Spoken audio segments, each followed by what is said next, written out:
Today we're going to be in Titus chapter 1. So you want to turn there.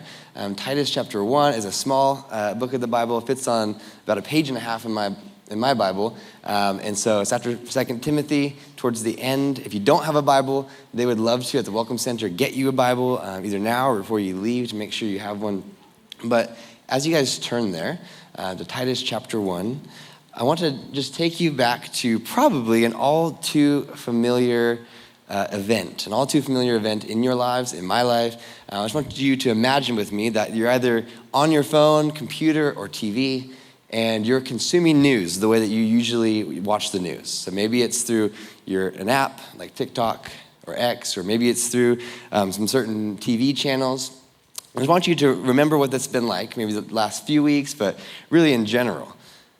And I want you to imagine with me that you're on one news channel, or you're flipping through the algorithm, and you see a post that interests you, or something on the TV that draws your attention, and you start to pay attention and listen to what's being said. And as you listen, you hear a very clear and somewhat compelling version of facts and truth, and so you're like, okay, sounds good, I guess that's what happened.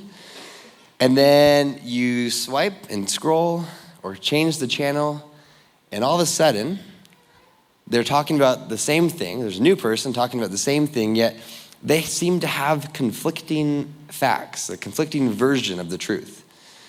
Now, that's probably fairly familiar, and what's also probably familiar, and I'm not asking you to raise your hands, but how many of us, after experiencing that, went on a little bit of a deep dive, more of a deep dive than we probably care to admit, into the rabbit hole of the internet, of whatever choice it was for you? And this happens, the last few weeks, it's felt particularly like a temptation, I think, but it happens all the time. And it doesn't just happen for us, people who live in the digital age and the digital society. It happens to us as embodied humans with people we know. And it happened to Paul, it happened to Titus, it happened to the church on Crete. In fact, that's part of why Paul writes this letter to Titus. And today, we're going to read what Paul's instruction to Titus is, to instruct the church on how to deal with conflicting facts, how to deal with the temptation to dive into the rabbit hole of conspiracy, how to dive into the rabbit hole of legalism, and we're going to see what Paul's instruction is. So if you guys will turn, if you haven't already, to Titus chapter 1, we'll be in verses 10 through 16, but I want to remind us all of what this context of this letter is, what Paul is writing to. So Paul is writing to Titus, and I'm going to read verse 5 for us just to remind us. This reason, Paul says, I left you in Crete, that you should set in order the things that are lacking and appoint elders in every city as I commanded you. So Paul is writing to Titus, but this letter is not just for Titus to read devotionally or personally. It's a letter for Titus to do something with, namely to go from city to city, town to town, place to place, and establish leaders. Notice what Paul doesn't say. He could have said this, but he doesn't say this. I might have said this if I was writing Titus.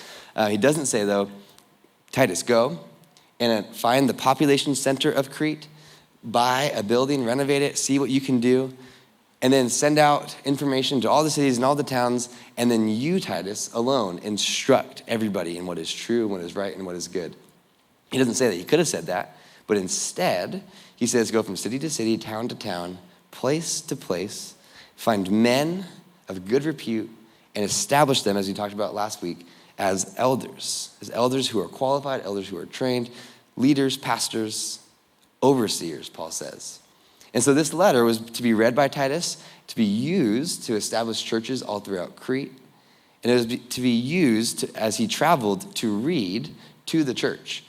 And so as we sit here, it's not just for pastors, elders, people who are leaders, it's for every Christian. Paul has in mind every believer in the household of faith to be listening to this, understanding this, and knowing this is what Titus is up to, this is what the elders are up to, the pastors, the overseers, and this is what I need to be. This is what I need to do to make sure that the truth of the gospel remains central to the church on the island of Crete. So I love this verse. I bring it up, one, to show the context, but two, because it's a lot of people have a life verse, and there's a lot of great life verses out there. This is my work verse, and it really is a verse for any pastor, but in particular, I get to oversee the communities, the Calvary communities of our church, the missional family of disciples that we have all throughout the city, and part of my role is to go around to find different places where there is no leader and to raise up a leader, to multiply leaders, and to make sure that there are communities of faith in every part of our city. And so I love this verse. It's helpful for us. And Paul says this is the reason why we need to do this. He says, you need to establish leaders, good, sound leaders. Verse 10, there are many insubordinate, idle talkers, and deceivers. Now that probably sounds a bit familiar, right? We probably can imagine a caricature or maybe very particular people that we know, whether online or in person, that sound like this. They're insubordinate. When you confront them with truth, they don't listen. They don't really care what anybody else has to say. They just know what they had to say, so they say it no matter what. They're idle talkers. They just say whatever comes to mind, whether it's true or whether it's not, whether they know it to be true or whether they've looked into it.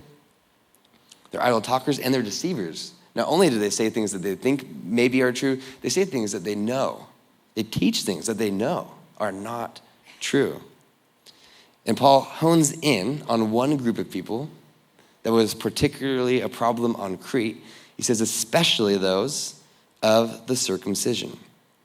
And those of the circumcision, not a term that we probably use, probably not one that you used in the last week. And if you did, people probably looked at you funny. But it's a term that in Paul's day, and from the other writings that we have of Paul's in the New Testament, we know was referring to ethnically Jewish Christians. So people who are Jewish by their ethnicity, but they're now Christians, who were saying that although Christ had fulfilled the law, we still need to follow every detail of the law, including the laws of circumcision. So they were going around to Greeks and Gentiles and saying, you need to be circumcised according to the Torah and follow all that the Torah has to say. And so in our day, we may not have those people in our lives, we may not know those people, we may not be aware of anybody trying to tell us that exact thing, but we do know people of this stereotype, of this makeup. They're religious people who we maybe would say are overly religious, meaning that they add things that most of us would say that that's not a part of the gospel. That's not how you get saved. It's by grace alone, by faith alone. It's not through the following the Torah. Jesus fulfilled it. And in their day, they were saying they need to do this and they need to do that. You need to do the ritual hand washings and sacrifice at the temple. In our day, it might look a little bit different, but there are people in church, around church, that add things to the gospel, religious people who seem to be too religious, too intellectual for the simple truth of the gospel. The gospel seems too simple, so there needs to be more. There needs to be a deeper knowledge and a higher set of rules. And this reminds us that from Paul's day all the way till our day, the main problem, the main opponent of the church, the main form of corruption comes from within, not from the outside. In fact, the church is more hurt by corruption from within than it is from those outside of the church. And you study church history from Paul's day to up to our very time, and you know that to be true. So Paul is writing to Titus to say, this is what you need to do in the church to make sure that the simple gospel, the gospel that Jesus brought, the gospel of Jesus is taught faithfully. And this is what he says you need to do. Verse 11. Just to warn you, it's going to sound it's a bit like a cultural heresy as Americans, but it's important for us. He says, verse 11, whose mouths must be stopped. In other words, these people need to be silenced. And remember the context. He's writing to Titus in the church, right? As Christians in America, we do value, right, free speech and having open dialogue with people who disagree with us and trying to win them for the gospel, having good conversations that lead to God conversations that become hopefully gospel conversations as people give their life to Jesus. Like, we want to have that. We don't want to silence everybody that disagrees. We want to talk with them and have dialogue and to grow together and to hopefully see them give their life to Jesus. But within the church, truth needs to be protected. Within the church, we need to be careful to hold to the simple truths of the Bible, the simple truths of the gospel.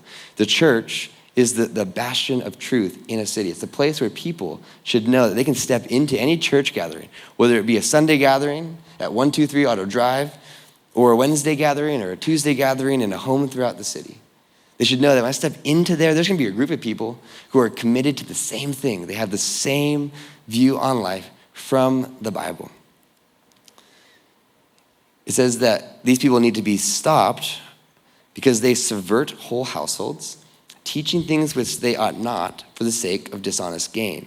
And again, this probably sounds somewhat familiar. We can all think of people who teach things that we disagree with, that probably aren't true, that most likely aren't true. Maybe we actually know that they're not true. And the reason that they teach them, the reason why they peddle them, is so that they can sell something. Whether they get support for their quote unquote ministry, whether it's to sell some product, or whether it's to get subscribers, likes, followers, they peddle falsehood, they peddle lies to get us to follow for a dishonest gain. It's one of the hallmarks of what these people, these teachers are like. And now why does this matter? Paul says, verse 11, who subvert whole households. It matters, this matters, like truth matters. These people need to be silenced because there are households that are being subverted. Now, not just like nuclear family, mom, dad, kids, households.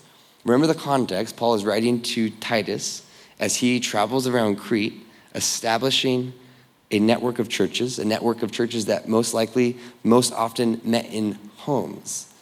And so he's saying there are people, these teachers, deceivers, who are going into these churches, into these households of faith, and they're teaching things which are false. They're teaching things which are deceptive. They're teaching things which are insubordinate with the gospel. They're stepping into a Calvary community and they're using the whole discussion to teach about their pet theology or conspiracy theory. And this is something that we run into from time to time, something that we help coach community leaders through, and they're great at it. They might, from time to time think, let me give a moment to this question, and that question becomes the question for the next 7 weeks as they continue to preach on their pet issue. These people subvert whole households. You see a community of faith, you see it nationwide, worldwide, where there's a church that starts to believe something off. Slowly and surely the church drifts from the gospel. So whatever their dishonest gain was, they were subverting whole households. Maybe they had a corner on the dove market and they knew if we get people to simply sacrifice more doves, we could make a ton of money off of this. Maybe they had the corner on the holy water and they knew we could sell this holy water, make a killing. Whatever it was, they knew they could make money off of what they were teaching, and they're teaching it for dishonest gain and subverting the households to which they taught it. Now, Paul's going to quote one of their own, and I want us to read this in the correct way, because there's one way of reading this, and it sounds really, really harsh, and it's meant to be a little harsh. But Paul is also saying this a little bit tongue-in-cheek. So see if you can notice. It's kind of hard to pick up on, but see if you can notice the joke that he is kind of telling while also delivering a hard truth here. Verse 12. One of them, a prophet of their own, says this: Cretans are always liars. They're always liars. They never tell the truth. They're evil beasts. In fact, in their day, one of the jokes about the Cretans was that there weren't a lot of wild animals on the island, and they would joke that they didn't need wild animals because there were enough Cretans to make up for it. Enough evil beast, wild animal, Cretan people that they didn't need any of the wild animals of other islands. And then finally he says, lazy gluttons. To which Paul says, this testimony, verse 13, is true. This Cretan, who says that Cretans never tell the truth, is actually telling the truth for once. And that's the little tongue-in-cheek right there. And it would, as Titus reads it to the Cretans, it would put them a little on their heels with a little smile on their face, probably. You got us. Yeah, we don't always tell the truth, and we are a little bit mischievous, and we do often do things for the wrong reasons because we're lazy and we're gluttonous. Now, we probably wouldn't exactly as Americans line up with those things, but maybe you could say something like this about people in our day who peddle what they call truth for the wrong reasons, which is actually false. You say, well, Americans, they love the value of free speech, and so they're going to use it no matter how they can. Even if they know they're teaching things false, they're going to use their freedom of speech to do it. And Americans, they love their money. They love the capitalism. And so Americans, they're going to say whatever they want to say to make whatever money they can make because that's what Americans are like. A little harsh, right? But also a little true. As we scour the internet, as we meet people in our city, and sadly as we even meet people in our own church, as Paul is instructing Titus to deal with, we find people who are teaching things that are false, that don't accord with the truth of the gospel for dishonest gain, according to the values of their system, the American system. Verse 13, Paul continues, says, this testimony is true. Therefore, he's going to hone in on really exactly what we should do. So silence them. But how do you silence them? Because there's a lot of ways to silence a person, some more harsh than others. What's Paul's version? He says, first, rebuke them sharply. I want to pause there because this is important. We need to hear this part. Rebuke them sharply. Dealing with heresy, dealing with lies in a church community requires sharp rebuke. Requires it. We have to be willing to have hard conversations with brothers and sisters, whether it be in a Sunday gathering or whether it be in a community or throughout the week in your life with believers you know. We have to be willing to be bold for the truth and to rebuke each other sharply. We have to be willing to do that. We have to be willing to know the truth and stand on the truth. We have to be willing to do that. And Paul continues, comma, that they may be sound in the faith. We have to be willing to have a hard conversation, to stand firm on truth. Why? Not so people run away angry and bitter with a lot of church hurt, but so that they are sound in the faith. The word sound here is also the word for healthy. In other words, we want to confront people, rebuke them, so that they can live a healthy life with God. The goal is love. The goal is community. The goal is that we would continue to be unified around the truth. And this is important. Rebuke them sharply for the right reasons. Chesterton puts it this way. He likens this to war. He's a great British pastor and writer. He says that the true soldier fights not because he hates what's in front of him, but because he loves what is behind him. In other words, we as Christians, we don't fight because we hate the person in front of us. We don't fight because of that. We don't go into the city and preach the gospel because we hate people. We don't stand in the church and have hard conversations with those that we are in community with because we hate them. No, we do it because we love what's behind us. We love the church community. We love the gospel. We love that which we are fighting for. And our hope is to not see that person lost, but to see that person won, to see that person unified with the rest of the body. Verse 14, Paul continues, and he's going to give us a little bit more information about what these false teachers were talking about, and see if you can draw any parallels to our day. Verse 14, not giving heed to Jewish fables and commandments of men who turn from the truth. So there's these Jewish fables.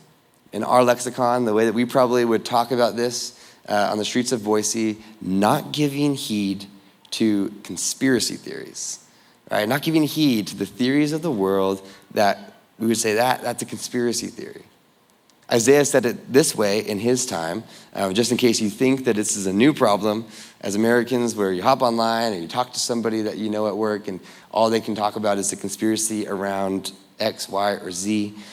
Isaiah says this, Isaiah 8 verse 12, do not say a conspiracy concerning all that this people call a conspiracy.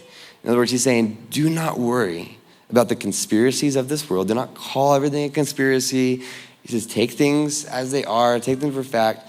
And I heard it said this week, and I found this really helpful. I actually had a friend share this verse with me, and another friend, they said, there is one conspiracy that we should give all of our time to. There are a lot of conspiracies out there that don't really matter, but there's this really great conspiracy, one that we've all heard of, and it's this conspiracy that there is this guy a couple thousand years ago who lived in the ancient Near East, and he claimed to be God, and he walked around the Sea of Galilee, different places, and he healed people. He preached this message that was really making people upset, but also bringing life to others. And he told people he was going to die. He told people he was going to bring healing and life through his resurrection, and then he died. He died, and a day passed, and he didn't rise. And they remembered he'd been stabbed through his side where blood and water had flown out. You've been buried and wrapped in gauze and sealed in a tomb. And 2 days passed, and they sat there, and his followers, they wept and they mourned. And then on the third day, they went to visit him. And what did they find? Well, they found that what he said would happen, actually, his disciples said, they said it happened.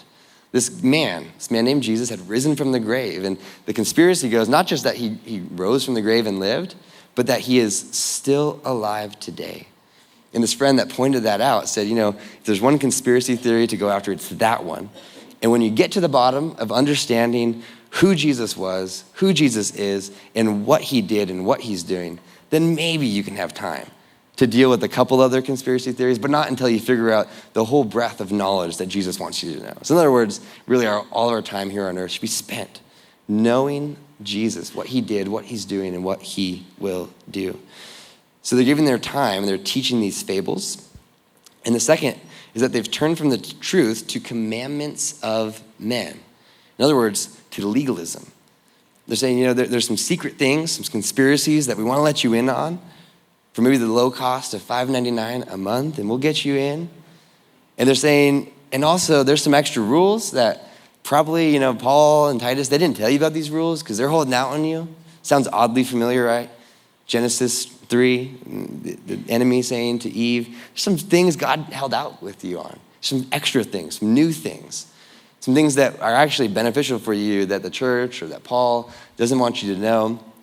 And so again, for the low cost of $5.99, I'll tell you what those things are. And then you can do them. And Paul says, these people, they're being the typical Cretan. They're lying. They're giving heed to the false things. They're creating new rules, and they're making it harder for people to know Jesus and harder for them to follow him. Then Paul starts to confront some of the commandments that they were teaching. In verse 15, he says, to the pure, all things are pure. What the circumcision was saying is that there's things that aren't pure. Like you can't eat all these things, and you need to do things a certain way to be pure yourself. Temple rites and ritual washings and sacrifices. And Paul says, no, remember what Jesus did. Remember what Jesus did. He created clean people, pure people who had been purified from the inside out. And for those people, all things, everything is pure. But to those who are defiled and unbelieving, nothing is pure, but even their mind and their conscience are defiled. Now, first off, sometimes I hear this verse used in a way that's to do whatever you want to do sinfully. And this is not what Paul is saying. He's not saying that to the pure, everything is pure, even sin. So go ahead, sin all you want, and if anybody confronts you about it, just tell them that they're just not as pure as you. I've heard it used that way. It's a dangerous way to use it. What Paul is saying is that pure people, cleansed people who have been washed by the blood of Jesus, they choose what is good, and they are what is good as they become more and more like Christ. But to those who are defiled, he says, everything they do is bad. Remember, there are people showing up to church gatherings and teaching something that seems somewhat good, right? Like most people would say that's a good thing to do, teach the church, and it seems good, but even that good thing that they're doing, trying to quote unquote help the church, is actually a defiled thing. It's actually an evil thing. He says even their mind, the things that they're thinking about, their conscience, what they feel, even those things are out of whack. They are wrong. And so what does this mean for us? You can find people like this in all of our world. There's people who everything that they see, every conversation that you have with them, they're pointing out what's impure, what's broken, what needs to be fixed. And there's a level to that that's helpful. But there's also a point where they're adding things and they're doing more and they're saying that there's an extra piece to the gospel. And so how can we tell the good from the bad? How can we tell a teacher that is teaching truth and helping the church versus a teacher that is teaching something that is deceptive and false and contrary to the gospel? One, by knowing the Bible and being able to test things based on that. But Paul gives us this great test in verse 16. He says, they profess to know God. These false teachers, they profess to know God, but in works, they deny him, being abominable, disobedient, and disqualified for every good work. So right off the bat, Paul says, in works, they deny him. In other words, they have this great talk, they have all these rules, but what they actually do, if you were to watch their life, doesn't even live up to what they ask of others. They say people need to do this, but they don't even do it. Their talk does not match their walk. And their life doesn't match the bar that they set for others. The second thing Paul says is they are abominable. Or if you have the NLT, it says disposable. And they live in a way that God himself looks at and says, that is revolting. And not just God, there are people that you would look at. If you saw their life and the whole of it, you'd say, no, that life, you're teaching some things that are interesting, but when I look at your life, it doesn't seem like a life that I want. It seems gross. It seems vile. It seems contrary to the way that I see that Jesus lived the good life. And to be able to see that, we have to be able to know people personally and see their lives. Disobedient, Paul says, meaning they will not be convinced. You might try to convince them, and you might try to convince them with truth, and they won't even be convinced by clear-cut truth. They don't care. They won't submit to authority. They won't submit to Titus, to Paul. They won't submit to God. Disqualified, Paul says, for every good work. In other words, even the things that they say that they do that are good are not good. When they try to bring order to the church, they actually bring disorder. When they try to bring truth to the church, they actually bring falsehood. Now, for most of us, right, we might be able to use that on people in our lives, which is great. We know a lot of people, and this would help us as we hear something false from someone we know, and we can see their life. But in our day, as we live digitally, there is a problem. A lot of us can't see the lives of those that maybe have been teaching us online. And so Paul gives us another test in Timothy, 1 Timothy chapter 1, verse 4. And he says, don't give heed to fables. And this test is all about the message. How do you test the message? If you can't see the messenger, how do you test the message? Don't give heed to fables and endless genealogy, which cause disputes rather than godly edification, which is in faith. So 2 tests from this. Is this dispute endless? In other words, could you get to a conclusion that you could stick to? Is there some way of knowing what the answer is? Or are you bringing up your issue in a Calvary community and you talk about it week after week after week, and it's this endless thing because there's no actual way to discern whether what you are saying is true or not? We need to be people who are concerned with what the Bible is concerned with. The Bible is very clear on what the Bible is concerned with, and we need to be people who care about that. And then secondly, is this discussion edifying, or is it helpful? If we were to find the solution to this problem or to this debate, would anybody's life improve, or would we just be kind of in the same place with no one ever helped and no one ever cared for and nothing really changing?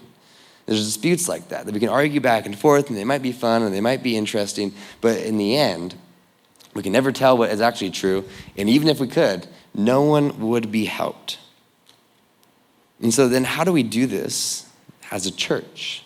Because remember, Paul is concerned about individual believers. The church was going to hear this individually, and the whole church, everyone included, all of us, would have the responsibility to test people and to keep an eye out for false teachers.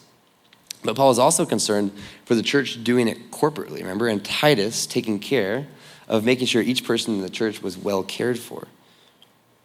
So first thing is we need to copy Paul's strategy.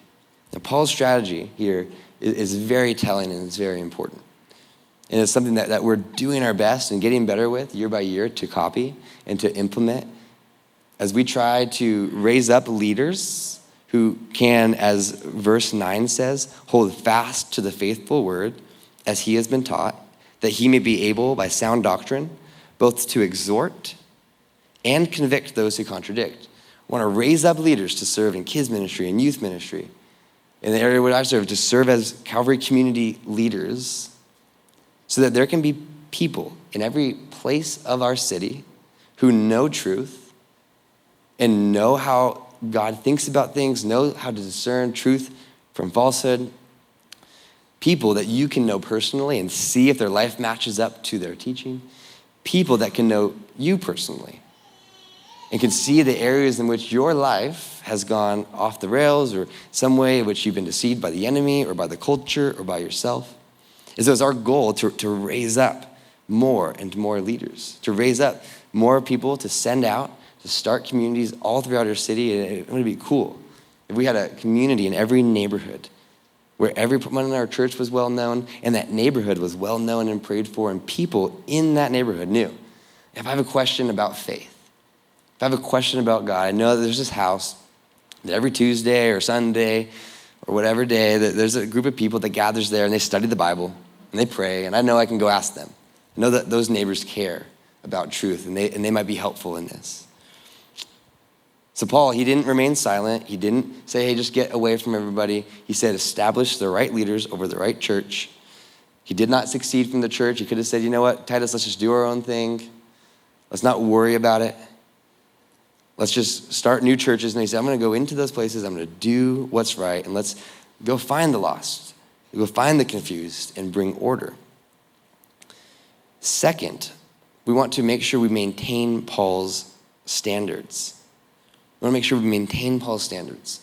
And so as we raise up leaders, there's a temptation always, right? To raise up leaders and say, well, we need more leaders, and so we're going to lower the standards.